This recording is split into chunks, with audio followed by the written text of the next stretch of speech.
So what Solomon was actually asking for is, Lord, give me the ability to hear your voice because you are wisdom. So when you speak to me, that's proceeding from you is useless except I hear it.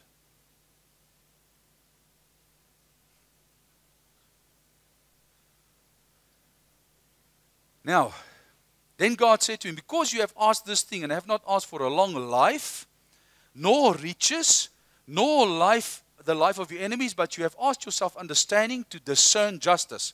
Behold, I have done. Listen, this is powerful. Now you tell me that God does not answer prayer immediately, because this thing is not yet manifested in Solomon's life. Look at what he says here about prayer. God said, Solomon asks God, immediately answers him and says, I have given it to you. Now how do you know that? Solomon has done nothing wise yet. Okay? He has not even, what has he done? Nothing. Okay? But God already answered the prayer and said, I've given it to you. Now Solomon, you just go and you do your thing. Okay, and you will see how I work with you. See, I have given you a wise and understanding heart also, so that there has not been anyone like you before you, nor shall anyone ever arise after you. And I have also given you what you have not asked. Hey, do you see? If your heart is focused to God and your ear inclined to hear Him, listen to me, He gives you the rest. God gives you the rest. Both riches and honor, so that there should be none like you, listen to this, among the kings of all your days. 2 words to remember, discerning and kings. Kings reign.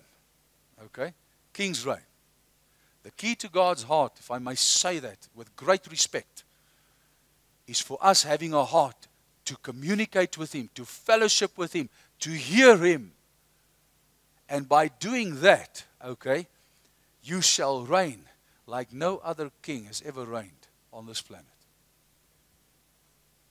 For your God, my God, knows what is going to be in the report and the Star and the Sunday Times in the year 2080. He knows the future. He knows exactly what is going on. So Solomon asked for wisdom.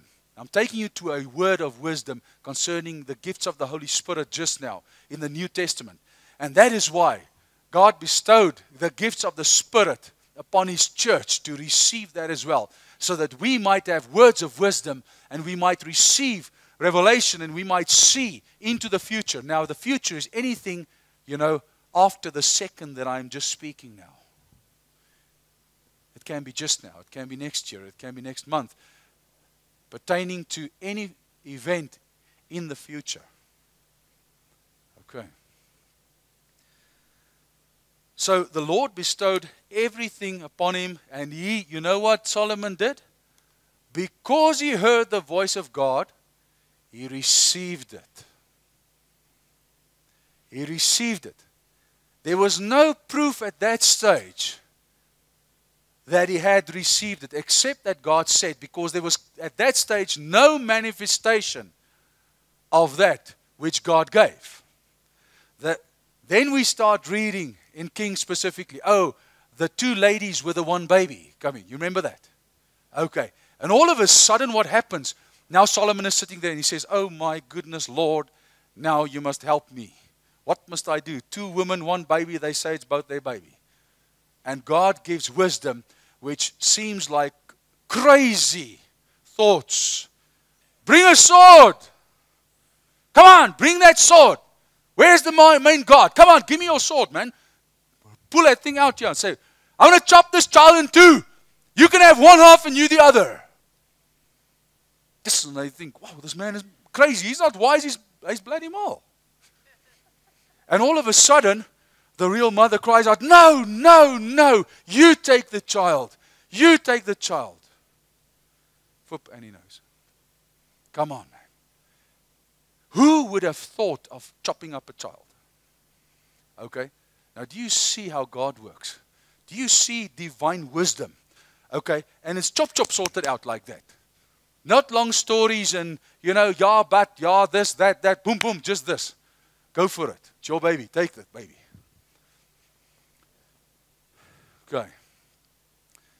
There's plus minus 5 references in the Word of God concerning the following words, good and evil. 5, not 5. 5 references. If you go and take the concordance, you look up in the Bible. Plus minus 5.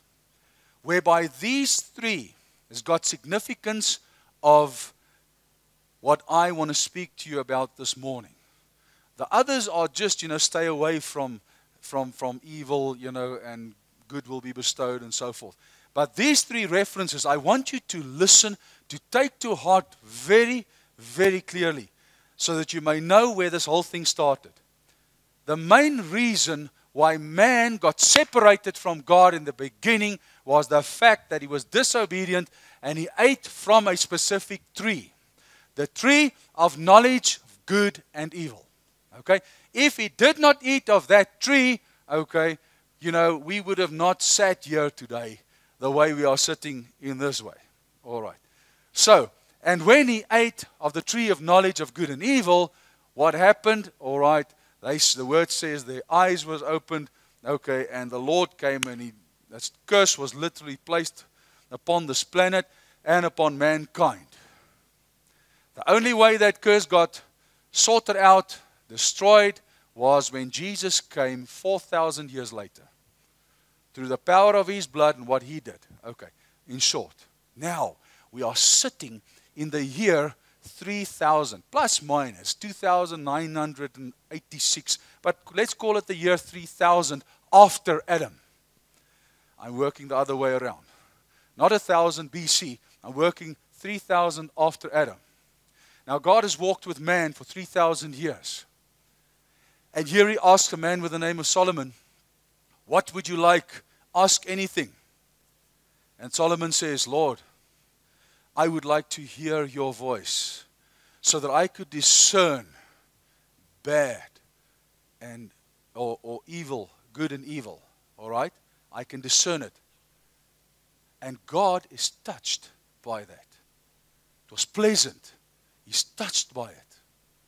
What happened in the Garden of Eden? Man only became aware, according to the word. That word know there is yada, to be aware of good and evil. He was aware of good and evil. If he could discern beforehand, distinguish between good and evil, he would not have eaten the fruit. But he could not distinguish.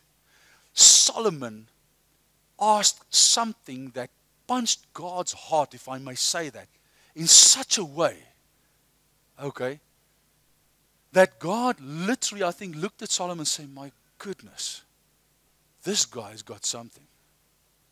Because no man on this planet for 3,000 years have asked me, nobody, not Moses, nobody, has asked me, to hear his voice. Well, Moses heard his voice in that sense, but I'm talking about taking it further.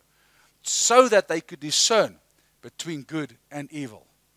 They know good and evil. You know what good and evil is. But if you cannot discern, do you know how many people make mistakes? They cannot discern. This is right, that is wrong.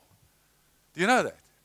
And that is our biggest problem when we make decisions. What is right, what is wrong? What is good, what is evil? And then I've even sat in meetings and so forth, where people look at me funny and say, but this is right. How can't you do that? That is not right. That is wrong. I said, no, you don't understand. If I look at the word, what God says, what is right and wrong, this is definitely right.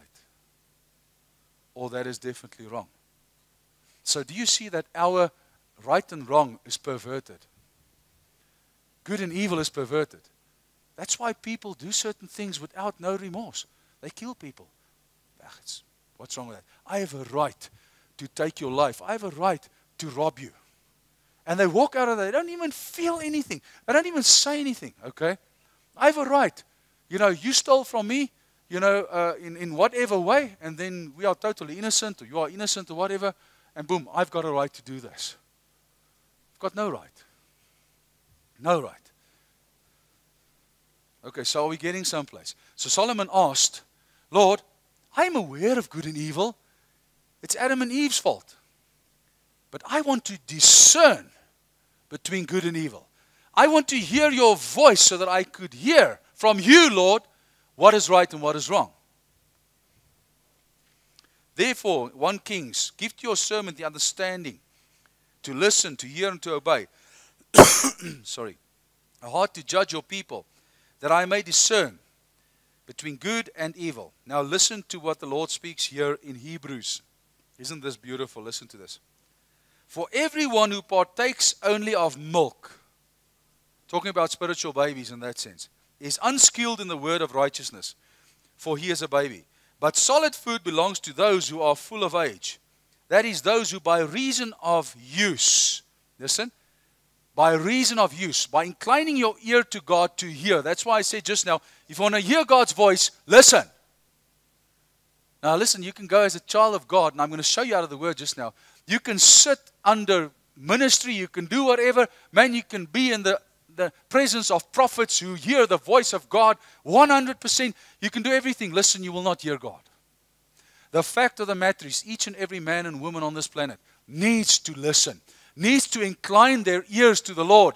And for you to do that, you need to go to a place with the name of Damascus. Huh? Did you hear that? How many of you are going to Damascus? Not one. Okay, I'll join you. Taking you to Damascus just now. For everyone there who partakes, by reason of use, have their senses exercised, listen, exercised to discern both good and evil. Do you see you exercise yourself in hearing the voice of God? You exercise yourself, okay? And I'm saying again, by going to Damascus.